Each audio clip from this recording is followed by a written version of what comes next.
ఢిల్లీలోని ప్రధాని నివాసంలో సిసిఎస్ భేటీ ప్రారంభమైంది. ఆపరేషన్ సింధూర్ కు సంబంధించి వివిధ అంశాలపై ప్రధాని మోదీ చర్చిస్తున్నారు. అనంతరం కేంద్ర కేబినెట్ సమావేశం నిర్వహిస్తారు. ఆపరేషన్ సింధూర్ తర్వాత తొలిసారిగా కేంద్ర కేబినెట్ భేటీ జరగబోతుంది. ఆపరేషన్ సింధూర్ విజయంపై ప్రధాని మోదీకి అభినందనలు తెలుపుతూ కేంద్ర కేబినెట్ తీర్మానం చేస్తారని సమాచారం. ఇక కాల్పుల్లో చనిపోయిన వీర జవాన్లకు సముచిత రీతిలో గౌరవించే అంశంపై కూడా నిర్ణయం తీసుకునే అవకాశం ఉంది.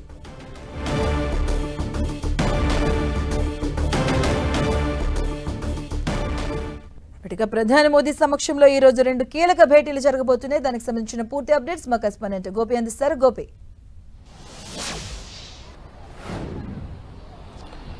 మధు, ప్రస్తుతం ప్రధాని నివాసంలో సిసిఎస్ భేటీ ప్రారంభమైంది. అయితే సిసిఎస్ భేటీలో అనేక అంశాలపైన చర్చకు రానుంది. ప్రధానంగా చూసుకుంటే ఏదైతే ఉగ్రవాదులతోటి భారత్ ఏదైతే పోరు కావచ్చు, పీఓకేకి సంబంధించిన అంశము, ఉగ్రవాదం పైన రానున్న రోజుల్లో ఎటువంటి నిర్ణయాలు తీసుకోవాలి, ఇప్పుడు ప్రస్తుతం ఆపరేషన్ సింధూర్ ఏ విధంగా పూర్తయింది, ఇటువంటి అంశాలపైన కూడా సిసిఎస్ లో సమావేశంలో చర్చించే అవకాశాలు కనపడుతున్నాయి. ముఖ్యంగా పీఓకే ఏదైతే ఎప్పటికైనా భారత భూభాగంలోనే అనేదే ఇప్పటికే మోదీ అనేక సార్లు చెప్తూ వస్తున్నారు. దానిపైన కూడా ఈరోజు సిసిఎస్ లో చర్చించే అవకాశాలు కనపడుతున్నాయి. కాల్పుల విరమణ ఏ విధంగా జరిగింది, అమెరికా దీంట్లో ఏ విధంగా జోక్యం చేసుకుంది అన్న దానిపైన కూడా సిసిఎస్ లో చర్చించే అవకాశాలు అయితే కనపడుతున్నాయి. ఆ తర్వాత ప్రధాని అధ్యక్షతనే కేంద్ర కేబినెట్ సమావేశం కూడా జరగనుంది. కేంద్ర కేబినెట్ సమావేశంలో అనేక కీలక అంశాలతో పాటు ఏదైతే పాక్ తోటి జరిగిన యుద్దంలో చనిపోయిన జవాన్లకు ఒక సముచిత స్థానాన్ని కల్పిస్తూ ఒక తీర్మానం చేయనున్నారు. అదేవిధంగా అనేక అంశాలపైన, అంటే పాక్ ఆక్రమిత కశ్మీర్ పైన, ఉగ్రవాదం పైన రానున్న రోజుల్లో ఏ విధంగా ముందుకు వెళ్లాలన్న దానిపైన కూడా ఈ యొక్క కేబినెట్ సమావేశంలో చర్చించే అవకాశాలు కనపడుతున్నాయి. అదేవిధంగా రక్షణ శాఖకు సంబంధించిన కొన్ని కీలక నిర్ణయాలు కూడా ఈ కేబినెట్ లో తీసుకుంటారనేది కూడా మనకు కొంత సమాచారం అందుతుంది. అయితే 3 గంటలకు ఈ కేబినెట్ భేటీ అనంతరం 3 గంటలకు దానిపైన ఒక ప్రెస్ బ్రీఫ్ కూడా ఉంటుంది.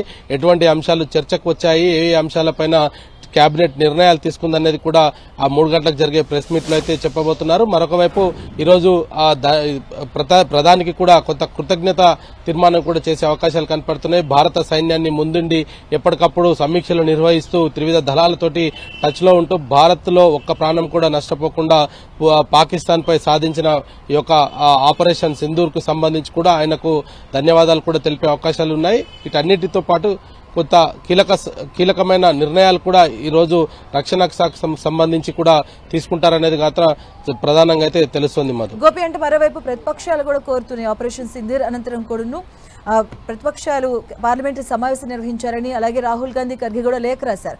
కేంద్ర కేబినెట్ కి సంబంధించి మీటింగ్లు ఈ అంశంపైన చర్చించే అవకాశం ఉంటుందా?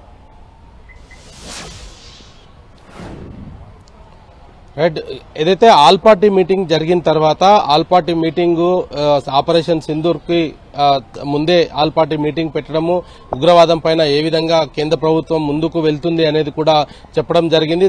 వాటన్నిటిలో కూడా కాంగ్రెస్ పార్టీ కేంద్ర ప్రభుత్వానికి మద్దతు పలకడం జరిగింది. వీటన్నిటి విషయాలను కూడా ప్రస్తుతం కేంద్ర కేబినెట్ చర్చించే అవకాశాలు ఉన్నాయి.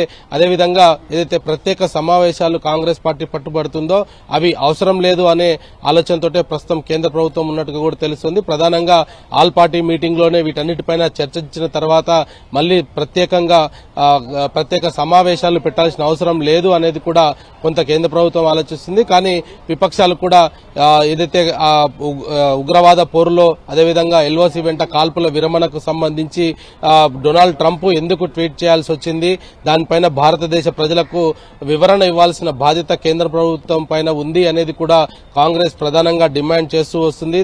అయితే ఏదైతే పార్లమెంటు ప్రత్యేక సమావేశాల ద్వారా దీనిపైన చర్చ జరిగితే దేశ ప్రజలకు కూడా అసలు ఆపరేషన్ సింధూర్ ఏ విధంగా కొనసాగింది, ఏ విధంగా ముగిసింది అనేది కూడా తెలుస్తుంది అనేది కూడా కాంగ్రెస్ పార్టీ చెప్పింది. కానీ భారత ప్రభుత్వం మాత్రం ఆపరేషన్ సింధూర్ ఇంకా కొనసాగుతుందని చెప్తున్నారు. ఇలాంటి అనేక అంశాలపైన కూడా ఈ రోజు ఇటు సిసిఎస్ లోను, అదేవిధంగా కేంద్ర కేబినెట్ లో చర్చించే అవకాశాలు అయితే ఉన్నాయి. మధు, థాంక్యూ గోపి.